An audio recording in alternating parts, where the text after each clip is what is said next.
క్లంబరధరం విష్ణుం శశివర్ణం చతుర్భుజం సన్నవదనం ధ్యాయేత్ సర్వవిఘ్నోపశాంతయే. ఓం గం గణపతయే నమః. ఓం శ్రీమాత్రే నమః. ఓం శ్రీ గురుభ్యోం నమః. మా ఆది ఆశలను చూస్తుంటే మీ అందరికీ పేరు పేరున నా హృదయపూర్వక నమస్కారాలు. ఇప్పుడు మనం 14th జూన్ నుండి 20th జూన్ వరకు కూడా 2026 వరకు కూడా 12 రాశుల వారికి ఎలా ఉండబోతోందో తెలుసుకుందాం. కర్కాటక రాశి వాళ్ళకి రాశిలోని గురుడు ధైర్యాన్ని, అదృష్టాన్ని, విద్యని, ధనాన్ని, ముఖ్యంగా సంపూర్ణ ఆరోగ్యం అంటారు కదా, అది ఇవ్వడం, ప్రతి పనుల్లోనూ ముందంజలో ఉండడం, అలాగే కుటుంబ సౌఖ్యము, ఆనందంగా, తెలివిగా ఎదురు వాళ్ళకి హెల్ప్ చేసే తత్వంలో మీరు బాగా ఉంటారు. పైగా మీ శుక్రుడు కూడా, అంటే మీ శుక్రుడు మంచివాడు కాదు, శుక్రుడు కూడా బాగున్నాడు. శుక్రుడు కూడా 11వ ఇంటి వాడు 2వ భావంలో ఉన్నాడు. సో ధనాన్ని, పైగా సెకండ్ హౌస్ లాడు కలిసి ఉన్నాడు. 11వ ఇంటి వాడు, 2వ ఇంటి వాడు, గురుడు కూడా ఉన్నాడు. కాబట్టి మీ వ్యాపారాల్లోనూ ఉద్యోగాల్లోనూ ప్రమోషన్స్ రావడమో, సడన్ గెయిన్స్ ఉండడమో, మీ వ్యాపార వృద్ధి కలగడమో, అంటే బిజినెస్, అంటే మీరు రియల్ ఎస్టేట్ రంగంలో కానీ, లేకపోతే రెస్టారెంట్లు అంటారు సార్, అవి మొత్తం ఏ బిజినెస్ చేసినా ఆ బిజినెస్ కానీ ముఖ్యంగా కుటుంబ వృద్ధి, ధన ప్రాప్తి బాగా కలుగుతుంది. అలాగే గాయకులకి, సాహిత్య రంగంలో ఉన్న వారికి, గాయకులకి, యాంకరింగ్ వృత్తిలో ఉన్న వారికి శుక్రుడు కదండి, కళ మంచి మొక్కల పచ్చడి పెంచి ధనాన్ని వృద్ధి చేస్తూ ఉంటాడు. మీకు విద్యలో ఆటంకాలు ఉండవు, భూములు, వాహనాలు, గృహసౌఖ్యం ఉంటుంది. మీ సంతానంలో పుత్ర సంతానములు బాగా యోగిస్తారు. అమ్మాయిలు కూడా బాగుంటారు. మీ పుత్రజిగా సంతానం కూడా బాగుంటారు. పుత్ర సంతానం కలగడానికి అవకాశం ఉంది. స్టాక్ మార్కెట్లో ధన సంపాదించుకుంటారు. అలాగే సాహిత్య రంగంలో మీరు ఉంటే బ్రహ్మాండ సక్సెస్ అవుతారు. భార్యాభర్తల యొక్క దాంపత్య జీవితం, అనురాగము, ప్రేమాభిమానాలు నిండుగా బాగుంటాయి. ఇంతకుముందు దగ్గరకు వచ్చిన సంబంధాలు దూరమైనా ఇక నుంచి మీకు సంబంధాలు, మీ ఇంట్లో సంబంధాలు, ఇంట్లో పెళ్లిళ్ళు జరగడానికి అవకాశాలు ఉన్నాయి. రాహు చిన్న అనారోగ్య సమస్యలు ఇస్తాడు, భయపడాల్సిన అవసరం లేదు. భాగ్యంలో ఉన్న శనికి యోగమేనండి. సప్తమ స్థానానికి గురు దృష్టి, సప్తమాధిపతి అంటే శనికి కూడా గురు దృష్టి ఉంది.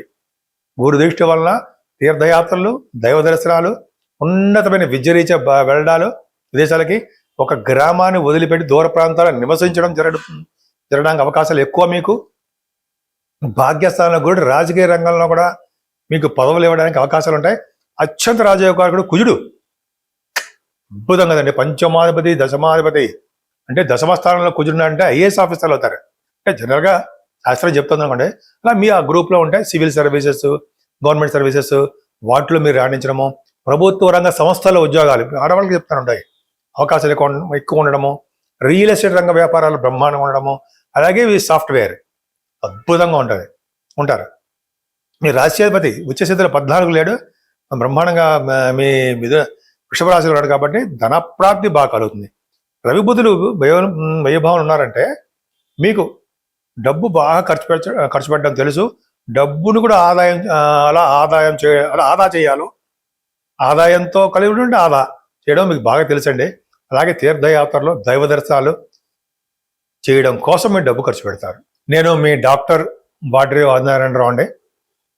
అస్ట్రాలజీలో 36 years నుంచి ఉన్నాను. అది చెప్తాను, తర్వాత చెప్పుకుందా, ఆల్రెడీ చెప్తున్నాను. 1990 నుంచి ఉన్నాను నేను. సరే, అదని పక్కా పెడతామండి. పక్కా పెడితే ముఖ్యంగా మీ జాతకాలు చూపించుకోవాలనుకున్నా, అంటే మీ ఫ్రెండ్ సర్కిల్లో కానీ, అంటే మీకు ఎవరైనా, మీకు సోదరి వర్గానికి కానీ, ఎవరైనా కుటుంబ సభ్యులకి ఎవరైనా జాతకాలు చూపించుకోవాలనుకుంటే వాళ్ళకి date of birth, time of birth, place of birth ఉండాలండి. ముఖ్యంగా ఉద్యోగాలు ప్రాబ్లమ్స్ ఉండొచ్చు. అయితే వివాహాలు చాలామందికి కావట్లేదు. అలాగే అంతేకాకుండా ఉద్యోగాలు విదేశాల్లో, అలాగే స్టాంపింగ్ అవ్వడం, వీసా. నేను కొంతమంది చెప్పారండి వీసా స్టాంపింగ్ అవుతుందని, వచ్చాయి వాళ్ళకి ఉద్యోగాలు కూడా వచ్చాయి. సరే, పెద్ద ప్రభావం అది కాదు. అదొకటి. మనకి ఏ సమస్యలు ఉన్నా కూడా, కుటుంబ సమస్యలు, అలాగే సంతానం ఆలస్యం అయిపోతుంటారు. ఇవన్నీ కూడా మనం జాతకంలో కూడా చూడొచ్చండి. డెప్త్గా వెళ్ళి చూడొచ్చు. అలాగే నేను మీకు చెప్తూ ఉంటాను, ఒక దాంట్లో రికార్డ్ చేస్తా, పంపిస్తా. సరే, మీరు ఫోన్ చేసినట్టు తెలుస్తుంది అనుకోండి. అలాగా నేనే డైరెక్ట్గా మీ ఫోన్తో మాట్లాడుతుంటాను. అంతేకాకుండా నేను ఇలా షూట్స్లో ఉన్నప్పుడు మీరు ఒక మెసేజ్ పెట్టండి వాట్సాప్లో, నేనే మీతో మాట్లాడతా. లేదా మా మిస్సెస్ గారు ఫోన్ లిఫ్ట్ చేస్తారు. ఇలా పక్క పెడదామండి. వాస్తు సంబంధించినటువంటి ఏమైనా మీకు ఏమైనా చెప్పించుకోవాలనుకున్నా, లేకపోతే సమస్యలు ఉన్నా మీరు అడగచ్చండి. నేను కూడా వాటిలో కూడా ఉన్నాను. మీకు సమస్యలు కూడా నేను సక్సెస్ చేస్తా. అంతేకాకుండా ఈ వారం మొత్తం కూడా మనం ముఖ్యంగా ఏ దేవుణ్ణి పూజిస్తే బాగుంటుంది, ఎలా చేసుకుంటే బాగుంటుంది అని చెప్పుకుందాం. ముఖ్యంగానండి ఈ నెల ఆల్మోస్ట్ 15వ తారీఖుని అమావాస్య. 15వ తారీఖుని సోమవారం నాడు అమావాస్య, సోమవతి అమావాస్య అంటాం. అద్భుతమైన అమావాస్య అండి. ఏమిటి చాలా తక్కువ వస్తాయి. ఇప్పుడు దీపావళి తర్వాత వస్తుంది అనుకుంటా. దీపావళి రోజు అమావాస్య, దీపావళి రోజు వస్తుంది. నెక్స్ట్ అక్టోబర్ నవంబర్లోనూ ఉందండి. నవంబర్లో అనుకుంటా. తర్వాత పక్క పెడితే ఇప్పుడు వచ్చిన అమావాస్య చాలా పవర్ఫుల్ అండి.